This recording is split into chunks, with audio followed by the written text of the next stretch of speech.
Boa noite a todos. Boa noite. É uma felicidade muito grande estar aqui com vocês. Eu sempre falo isso porque é mesmo. Bom, eu vim falar de um capítulo que eu acho muito especial no Evangelho, porque é o capítulo 6 que fala do Cristo Consolador. E lá ele fala do jugo com ele, ou seja, jugo com Jesus. E ele disse assim: Vinde a mim, todos vós que estáis aflitos e sobrecarregados, que eu vos aliviarei. Tomai sobre vós o meu jugo e aprendei comigo, que sou brando e humilde de coração. E achareis repouso para vossas almas, pois é suave o meu jugo e é leve o meu fardo. Bom, jugo é aquela madeira, aquela canga, né, que se colocava nos bois para carregar as cargas. Então Jesus diz que todos os sofrimentos, misérias, decepções, dores, perdas de entes amados, elas podem encontrar a consolação na fé no futuro e na confiança de Deus, que o Cristo veio nos ensinar. E sobre aquele que, ao contrário, nada espera, todas as aflições caem com toda força, e nenhuma esperança lhe mitiga ou amargura. Foi isso que Jesus veio dizer. Então, vinde a mim todos que estão cansados, fatigados, e eu vos aliviarei. Entretanto, tem uma condição. E a condição para essa assistência de Jesus, a nossa felicidade, é que nós observemos a lei por ele ensinado. O seu jugo é a observância dessa lei. Mas é leve, porque a lei é suave, pois nos impõe apenas o amor e a caridade. Bom, para tornar essa palestra muito assim, que vocês prestem atenção, eu estou usando as técnicas dos streamings da TV, da Netflix. As séries agora vão e vêm. E a palestra vai ser assim, vai e vem. Porque aí fica mais, né? A gente já está acostumado com o que a TV está fazendo com a gente. Então, do jugo, eu vou contar para vocês sobre a aparência real de Jesus Cristo. O nome de Jesus vem do hebraico Yeshua, que significa Salvador. E a sua vida pública começou ao redor dos 30 anos. E os exegetas não sabem precisar exatamente qual foi a duração da pregação do nosso Cristo. O judaísmo ortodoxo, que ainda aguarda, pasmem em vocês, ainda aguarda a vinda do Messias, que eles não aceitam a divindade de Jesus e consideram um blasfemador e um fraudador. O islamismo considera um grande profeta como Moisés, mas inferior a Maomé. Já os cronistas da época se preocupavam mais com seus ensinamentos do que com a sua aparência. E João Evangelista, que era o apóstolo amado do Cristo, um dos mais íntimos discípulos de Jesus, a quem ele confiou o cuidado de sua mãe no momento da sua morte, ele diz que Jesus tinha a cabeça e os cabelos claros como a lã. E os olhos eram chamas de fogo. Seus pés se pareciam com bronze fino incandescente na fornalha. E a sua voz era o ruído de muitas águas. Diz que ele segurava na mão direita 7 estrelas. E de sua boca saía uma espada afiada de 2 gumes, e seu rosto se assemelhava ao sol quando brilhava com toda a força. O sudário, aquele lenço, aquela mortalha que o Cristo foi enrolado, que se encontra em Turim, na Itália, atribuiu a ele uma estatura de mais ou menos 1,80 m. Bom, vários e vários eruditos tentaram descrever a figura de Jesus. E parece então que o perfil que mais se aproxima da verdade, porque foi encontrado em um documento nos arquivos do Duque César em Roma, e que faz hoje parte do acervo da biblioteca da Ordem dos Lazaristas de Roma. Então, quem quiser conferir o que eu vou falar, existe um documento lá que está então, na biblioteca da Ordem dos Lazaristas em Roma. Quem for a Roma já tem um compromisso lá para checar se eu falei a verdade.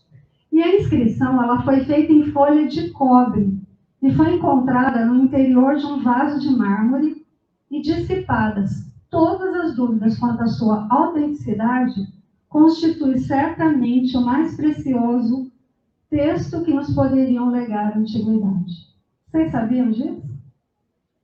Eu amei quando eu descobri tudo isso.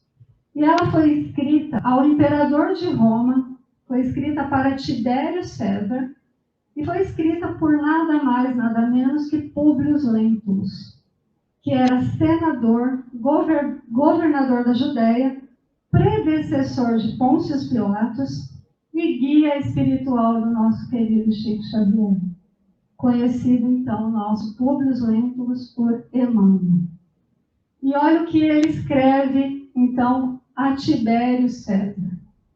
Sabemos, ó meu imperador, que deseja conhecer quanto vou narrar, existindo no nosso tempo um homem que atualmente vive de grandes virtudes, chamado Jesus, que pelo povo é inculcado profeta da verdade. E seus discípulos dizem que ele é filho de Deus, criador de todas as coisas que nela se acham e que nela tem estado. Em verdade, ó César, cada dia se ouvem coisas maravilhosas desse Jesus. Ressuscita os mortos, cura os enfermos, em uma só palavra. É um homem de justa estatura e muito belo no seu aspecto. Há tanta majestade no seu rosto que aqueles que o veem são forçados a amá-lo ou temê-lo. Tem os cabelos da cor amêndoa, bem natural, despendidos até as orelhas e das orelhas até as espadas. São cor da terra, porém mais reluzentes. Tem no meio da fronte uma linha separando os cabelos na forma do uso dos nazarenos. Seu rosto é cheio, o aspecto é muito sereno.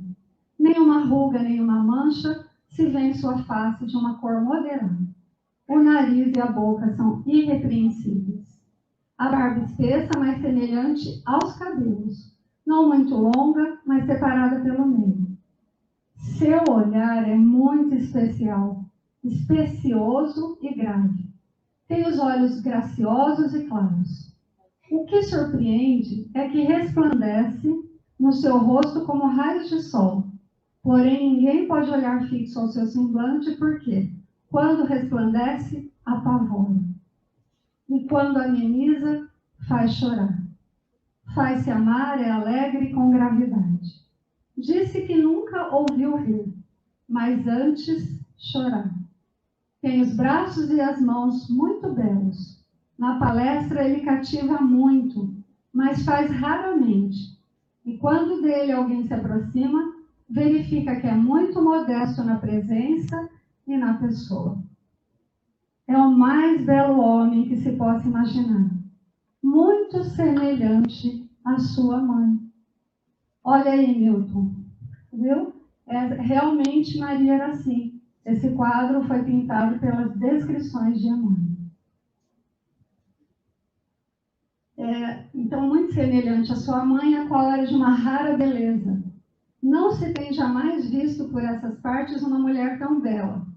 Porém, se Vossa Majestade, ó César, deseja vê-lo como avisado no passado que me escrevestes, dar-me ordem que farei de mandá-lo o mais depressa possível. Das letras, ele faz-se admirar por toda a cidade de Jerusalém. Ele sabe todas as ciências e nunca estudou nada. Ele caminha descalço e sem coisa alguma na cabeça. Muitos riem, vendo-o assim, mas em sua presença, falando com ele, tremem e o admiram. Dizem que um tal homem nunca for ouvido por essas partes. Em verdade, segundo me dizem os hebreus, não se ouviram jamais tais conselhos de tão grande doutrina como ensina este Jesus. Muitos judeus têm-no como divino, e muitos me querelam, afirmando que é contra a lei de tua majestade. Eu sou grandemente molestado por esses malignos hebreus. Disse que esse Jesus nunca fez um mal a quem quer que seja, mas ao contrário, aqueles que o conhecem e com ele têm praticado, afirmam terem dele recebido grandes benefícios de saúde. Porém, a tua obediência, estou prontíssimo àquilo que tua majestade ordenar e será cumprido. Vale da majestade, teu fidelíssimo e obrigadíssimo Públio Lentulus, governador da Judéia. Eu confesso que eu fiquei maravilhado quando eu descobri a descrição de Jesus, porque existe muita polêmica, ele não deveria ter olhos claros, ele não deveria ter cabelos claros, ele não deveria ter a pele clara, porque o povo lá daquela região não tinha, ele tinha. Porque é um documento que foi falado de um senador, escrito, documentado, e está lá para a gente ver. A questão da aparência de Jesus, na verdade, não tem muita importância. O que importa é o legado que ele nos deixou. Mas eu trouxe para vocês a título de elucidação, para que vocês tenham, então, essa certeza de que há um documento, que essa polêmica, então, pode ser encerrada. E quando Jesus esteve aqui, ele não veio destruir a lei, como disseram lá. Ele é contra as tuas ordens, né? Dizem que ele é contra as vossas leis, ó César. Não, ele não veio descumprir a lei, ele veio dar cumprimento. Houve vários que antecederam, Sócrates, Platão, mas o mais importante foi Moisés. E ele explicou que o seu reino não era desse mundo e que a sua realeza não se comparava com a realeza de ninguém aqui na terra. Ele também nos contou que há muitas moradas na casa do nosso Pai e que mais tarde viria um Consolador prometido por ele para nos esclarecer. E assim veio. E esse Consolador, a nossa doutrina maravilhosa, nos disse que há diferentes estados da alma na erraticidade, diferentes categorias de mundos habitados. Falou sobre a destinação da terra e as causas das nossas misérias, as misérias humanas. Jesus falou também que ninguém poderá ver o reino do seu Pai se não nascer de novo. Tendo também a nossa doutrina esclarecido que o real significado de nascer de novo é a necessidade da reencarnação. O nosso mestre também nos falou das bem-aventuranças, ou seja, da nossa destinação feliz. E ele disse, bem-aventurados os aflitos, que a felicidade completa não é desse mundo. E Emmanuel nos fala que quando Jesus falou das bem-aventuranças dos aflitos, ou seja, que a gente deve se considerar feliz porque estamos sofrendo, é que o sofrimento, gente, nos poupa de padecimentos futuros. A bem-aventurança também nos falou Jesus dos pobres de espíritos. O que a gente pode entender de pobres de espírito? Alguém sabe? Então, os pobres de espírito que Jesus queria nos dizer são aquelas pessoas humildes, sabe? Humildes de caráter. Então, ela não se julga melhor que ninguém, independente da riqueza, do intelecto que ela tiver e dos títulos que ela possa possuir. Então, é uma pessoa humilde. Esses pobres que Jesus quis dizer, bem-aventurados humildes de espírito. Bem-aventurado também aqueles que têm puro coração. E nesse ínterim, Jesus se referia à ausência de orgulho e de egoísmo, que são as duas chagas da humanidade. Jesus também falou que bem-aventurados, ou seja, felizes, são os brandos e pacíficos. Porque se nós nos abstermos das injúrias, das violências, se nós formos mais afáveis, dóceis, obedientes e resignados, nós teremos então essa paz que Jesus diz que são aventurados, que são felizes. E aí eu vou me socorrer novamente de Emmanuel para dizer para vocês que ele disse que se a gente fosse nas penitenciárias, nas casas de detenção, nos sanatórios, nós poderíamos verificar os motivos que levariam a maioria que levaram, a maioria dos internos à criminalidade. 80% está lá em decorrência da cólera. Por isso que Jesus dizia, sejam brandos e pacíficos. A cólera, ela é tão perigosa quanto a loucura e o delírio, porque retira-nos o raciocínio e nos leva à animalidade.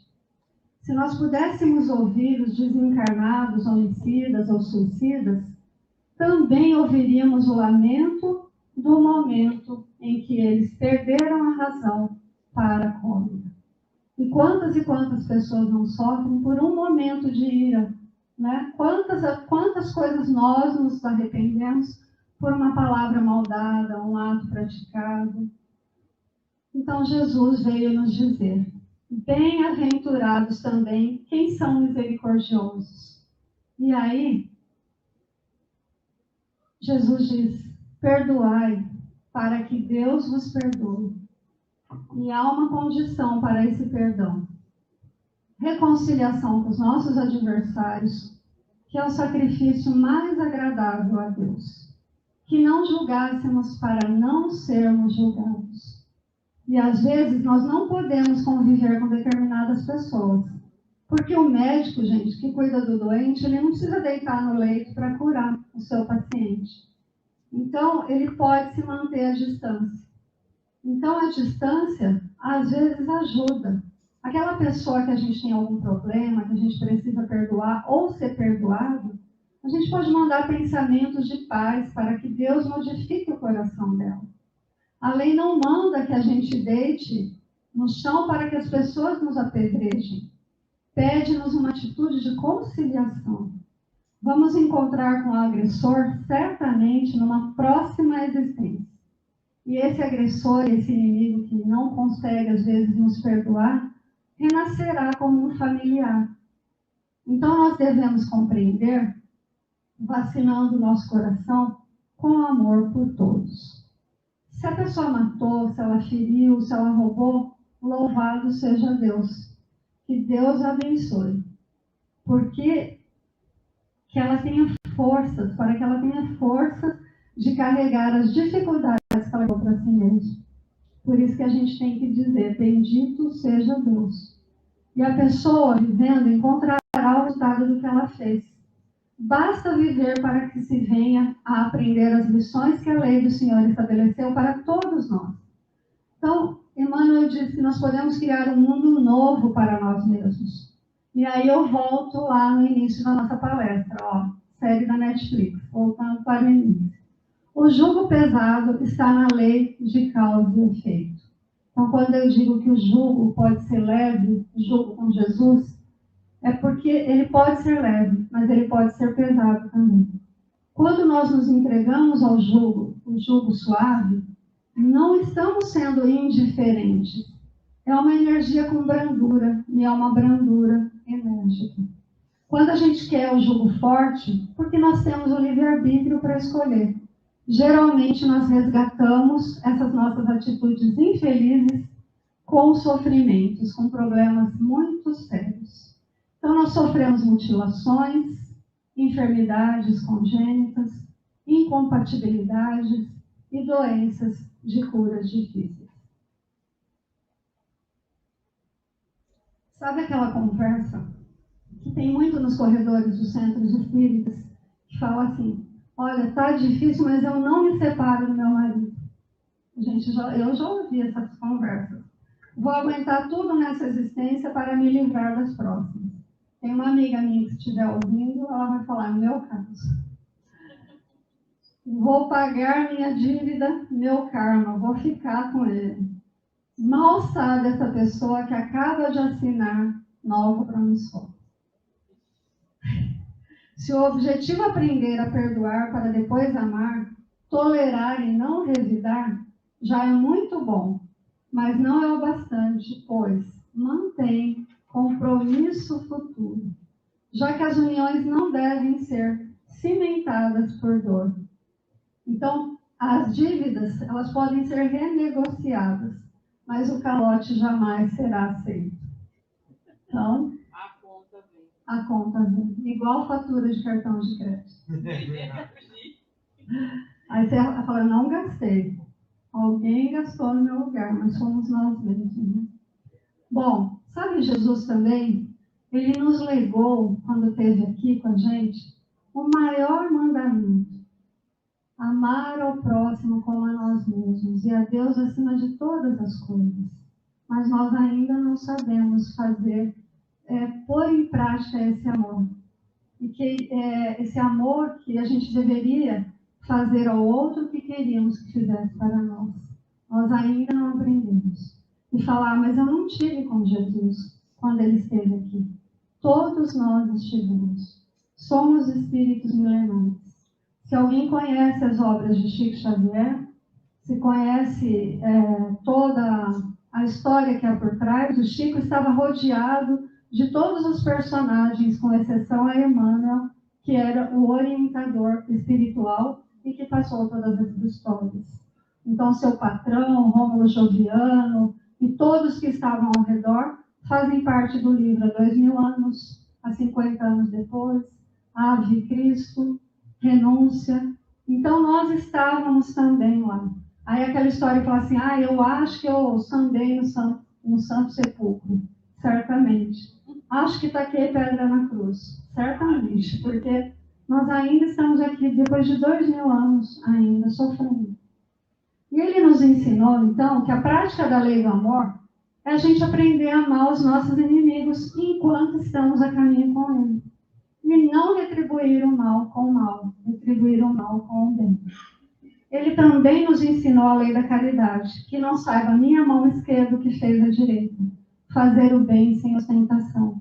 Está cheio de gente que vem fazer doação, mas quer tirar foto e colocar. Olha, eu doei 50 cestas básicas para o Centro Espírita Irmã Catarina. Nós vamos aceitar. O problema da ostentação é dele, mas os necessitados são nossos. Então, cada um vai arcar com as suas responsabilidades. Dar sem esperar retribuição. Então, a gente tem a caridade material, a caridade moral. E também temos os benefícios do pagamento com a ingratidão. Quem é que nunca fez alguma coisa para alguém e depois disse assim, nossa, mas que ingrato. Né? A gente acaba fazendo. Eu faço isso sempre. Mas o que acontece? Depois eu lembro, porque quando a gente conhece a doutrina, a gente lembra, acaba de tropeçar e já lembra que errou, feio. Aí eu lembro, não, o bem que eu fiz não é entre eu e a pessoa, é entre eu e Deus. Então, caridade que a gente tem que fazer é intensificar o bem sobre todas as formas possíveis. É dar o pão. E tem gente que dá contribuição e acha que basta.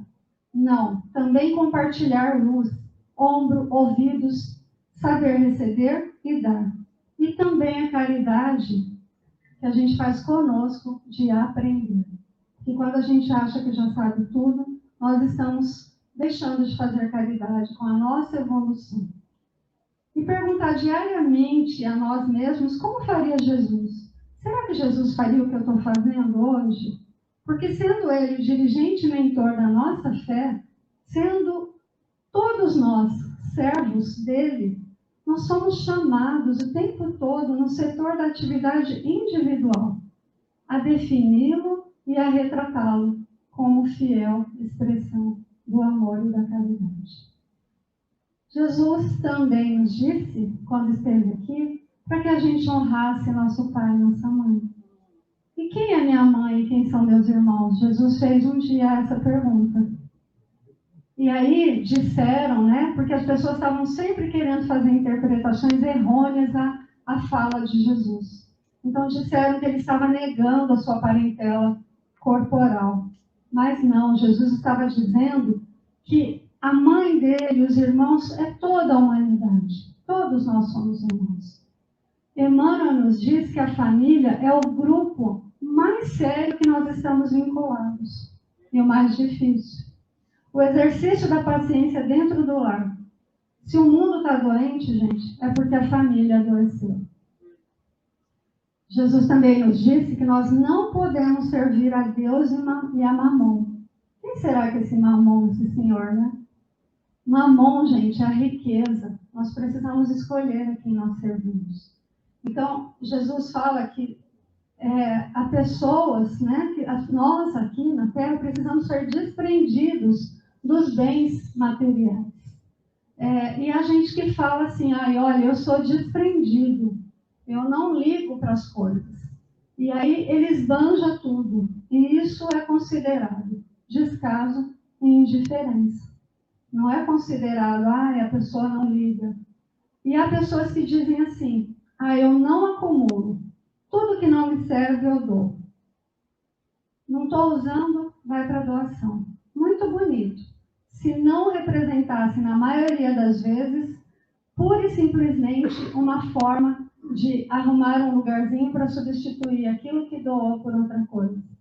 Então a pessoa, para ela não virar aqueles acumuladores, ela dá para colocar outro logo no lugar. E ainda, quando Jesus esteve com a gente, ele exemplificou como que a gente pode ser perfeito. Quais são as características, mestre? Você fala, eu queria ser. Como que a gente pode ser esse homem de bem? E ele disse, de várias maneiras, como nós poderíamos ser. Ele exemplificava. Quando eu fiz a descrição deles, quem prestou atenção, viu ali que ele falava que ele dava palestras, que ele era cativante, mas que raramente ele fazia isso. Porque raramente ele usava das palavras, ele usava mais do exemplo. Porque a palavra, ela direciona, mas o exemplo nos arrasta. Então era isso que Jesus fazia. E ele, quando esteve aqui, ele nos deixou parábolas imprescritíveis. Se passaram 2000 anos e elas ainda são válidas. E são maravilhosas, das quais eu, particularmente, gosto muito da do semeador, porque às vezes eu me pergunto o que é que eu estou semeando. Eu gosto da parábola do filho pródigo, porque outro dia aqui nessa casa, assistindo uma palestra de um outro colega, ele falou sobre o filho pródigo. Eu sempre achei que eu era a filha boazinha, aquela que ficou ao lado do pai, e descobri que não. Todos somos filhos pródigos, porque nós estamos aqui padecendo, sofrendo, comendo a comida dos porcos. O dia que nós estivermos ao lado do pai, deixaremos de ser filhos pródigos. E gosto também da parábola do bom samaritano. Só que eu acreditava que eu era também boa samaritana, e caí do cavalo. Por quê? Porque eu acreditava que eu era aquela boazinha lá que passou, sabe, o bom samaritano. E aí eu descobri que eu me parecia mais com o sacerdote e com o levita, que passaram pelos necessitados e fizeram vista grossa ou passaram ao lado. E também Jesus nos disse que nós somos ainda do mundo, que nós cuidamos muito do corpo e das nossas necessidades materiais, e raros são aqueles que se preocupam com o espírito. Todos nós somos chamados, de várias formas. Poucos atendem ao chamado. E aqui eu vou me socorrer mais uma vez de Emmanuel. E quando eu conheci essa história que Emmanuel contou, eu achei ela muito forte e pesada. Mas tem coisas fortes e pesadas que a gente tem que se deparar. Conta, Emmanuel, que um aprendiz perguntou ao pastor de ovelhas como ele fazia. Se uma ovelha cair na fossa, o que o senhor faz? Eu a retiro e a carrego, respondeu o pastor. Mas e se a ovelha se machucar e se ferir? Eu a curo, mesmo se ela estiver sangrando, eu a carrego. Mas e se a ovelha fugir para longe, léguas e léguas? Disse o senhor, o pastor, eu não posso ir atrás, porque eu não posso deixar todo o rebanho desprotegido por causa de uma ovelha rebelde. O rebanho tem que ser cuidado, o pastor nunca abandona, mas eu mando o cão buscá-la. Eu achei bem forte. A mesma coisa é o Cristo diante de nós. Quando nós nos afastamos do caminho certo, léguas e léguas, ele não vai atrás, mas vai o cão, que é o sofrimento. É forte, né? Mas é verdadeiro. Os pastoreiros, os cães pastoreiros, eles ajudam o pastor. E ele vai nos buscar onde estivermos para que nós voltemos ao rebanho, porque nenhuma ovelha se perderá. Jesus falou sobre uma tal de porta estreita. Alguém conhece essa porta estreita? Porque nem todos que dizem Senhor, Senhor entrarão no reino dos céus. Muito se pedirá aquilo que recebeu, aquele que muito recebeu. Dar-se-á aquele que tem. E aí, quando eu me deparei também com essa passagem, eu falei, meio injusto, né? Muito se dará a quem já tem, e daquele que não tem se tirará tudo. Mas aí você vai estudar e entende. Quem tem muita bondade, mais bondade receberá do mundo. Quem tem muita luz, mais luz atrairá. E assim por diante. E aquele que não tem, vai perder. Porque se você está na sombra, mais sombra te alcançará.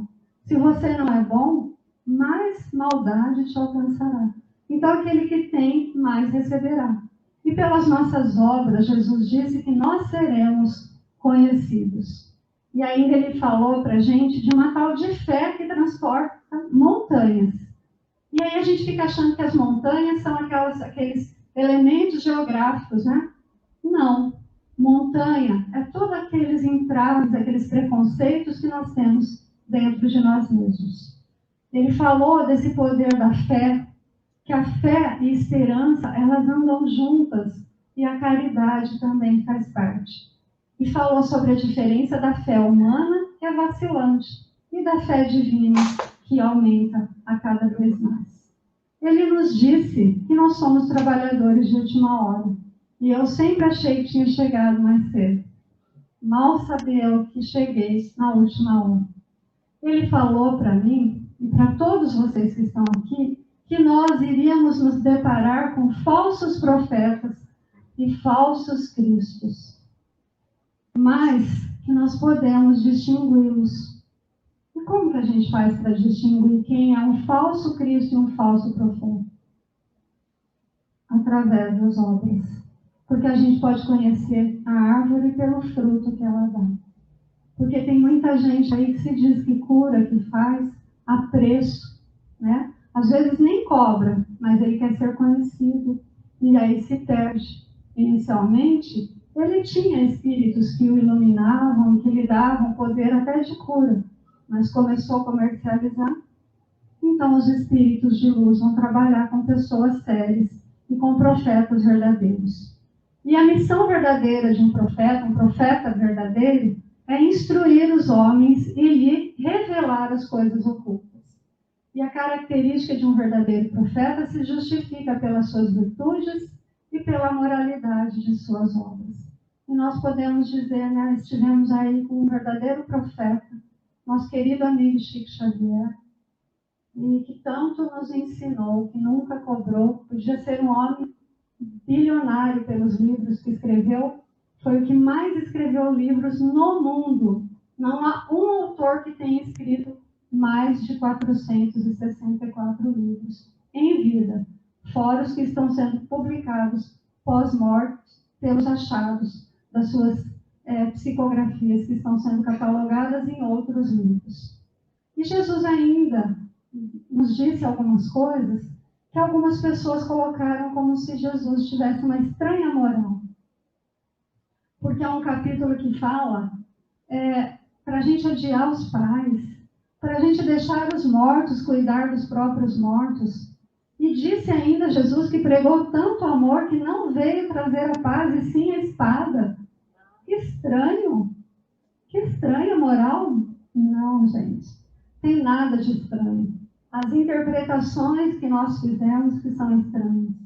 Odiar os pais, na verdade, lá no início, quando Jesus disse, e os apóstolos que escreviam, os 4 apóstolos, eles colocaram não odite, que significa amar menos os nossos pais, amar menos as nossas mães, e amar a Deus sobre todas as coisas. Não era para abandonar pai, abandonar filho, amar menos eles. Deus sobre todas as coisas, acima de tudo. E quando ele disse para a gente deixar os nossos mortos, enterrar os nossos mortos, Renato, o que ele quer dizer? Ele disse para a gente não ficar cultuando sepulturas, porque o nosso espírito não está ali numa sepultura. É lógico que nós temos que ter respeito, que nós temos que fazer todo o ritual, mas não sermos servos de todo mês ir lá no cemitério, de todas as épocas comemorativas. O nosso ente querido está a um passo do nosso pensamento. A gente pensa e eles também sentem o nosso amor e a nossa presença. E quando Jesus disse isso, ele disse mesmo: eu não vim trazer a paz, eu vim trazer a divisão. Porque quando a gente segue Jesus de verdade, muitas pessoas se afastam. Então a gente acaba se dividindo. A nossa família acaba sendo as pessoas que pensam como nós. Infelizmente, as pessoas começam a nos julgar chatos. Ah, agora virou santo, agora fica seguindo lá o evangelho, a doutrina. Então nós vamos ter que caminhar com essas dificuldades, porque nós estamos na divisão do joio e do trigo. E Jesus disse para a gente não colocar a nossa candeia debaixo do alqueire, porque todo conhecimento que nós temos, nós devemos passar adiante, dividir com as pessoas. E por que será que Jesus usava, então, de parábolas, né? Porque os homens daquele tempo não conseguiam entender. E nós passamos mais de 2000 anos e ainda não entendemos tudo que Jesus disse. Então, ele veio aqui não para aqueles que gozavam de saúde, mas sim para aqueles que precisavam de médico. Nos aconselhou a carregar a nossa cruz. Sabe por quê? Está cheio de gente que está vivendo uma vida mansa. Eu falo que aquela música, como uma onda no mar, é a música mais perfeita que a gente pode ensinar a doutrina, o que acontece, as vicissitudes da vida. A vida é como uma onda no mar. De repente a gente está num mar calmo, daqui a pouco vem uma onda para a gente pular. E aí nós temos que usar todos os conhecimentos que nós temos da doutrina. Porque aqueles que utilizarem os conhecimentos que Jesus veio trazer, conseguirão pular a onda. A onda não foi feita para nos engolir, mas podemos ser engolidos por ela. Sempre temos o livre-arbítrio. Aqui não é colônia de férias. Todos nós teremos os desafios. Calmaria, onda. Calmaria, onda. Às vezes, onda, onda, onda. Às vezes é como a McDonald's, né? Você não pede um lanche, é um combo. Então vem o combo de problemas. Mas todos nós temos as ferramentas para vencer as dificuldades. Porque o pai não dá um fardo maior do que o filho pode carregar. E como eu disse para vocês, Jesus carrega junto com a gente. Por isso, o jugo com Jesus. E ele disse também para a gente pedir que a gente obteria. Mas por que é, Renata, que eu peço, peço, peço e não consigo receber? Será que seu pedido é justo? Será que você é perseverante no que você pede? Porque tem hora que a gente pede uma coisa, daqui a pouco a gente já muda de ideia. E será que você tem méritos? Então nós temos que entender por que é que às vezes a gente pede e não obtém. Então, diante de todos esses ensinamentos, são grandes oportunidades para que a gente modifique o nosso caráter. Porque nós somos espíritos milenares e nessa estada com Jesus até agora, nós tivemos inúmeras oportunidades reencarnatórias. Gente, se vocês voltarem lá, naquele encontro, onde Emmanuel faz a descrição de Jesus, a gente vai verificar que também foi grandes oportunidades que o Públio Lentulus teve para que ele modificasse o seu caráter. Pois vivera meses em Cafarnaum, junto ao lago de Tiberíades, local onde ele manteve um longo diálogo com Jesus. E esse lhe aconselhara a mudar o caminho errado que seguia, dizendo que procurasse ser um homem de bem, justo e humilde. Aquelas qualidades que nós falamos lá atrás. E ao terminar o diálogo, eu vou ler só um trechinho desse diálogo, Jesus lhe deu uma prova da sua misericórdia e da misericórdia do Pai e disse a Públio Lentulus: volta para a tua casa, que a tua filhinha está curada da lepra. Não por ti, mas por tua esposa Lívia, que está orando. Mesmo presenciando a cura da filha que tanto amava, ele nada se modificou.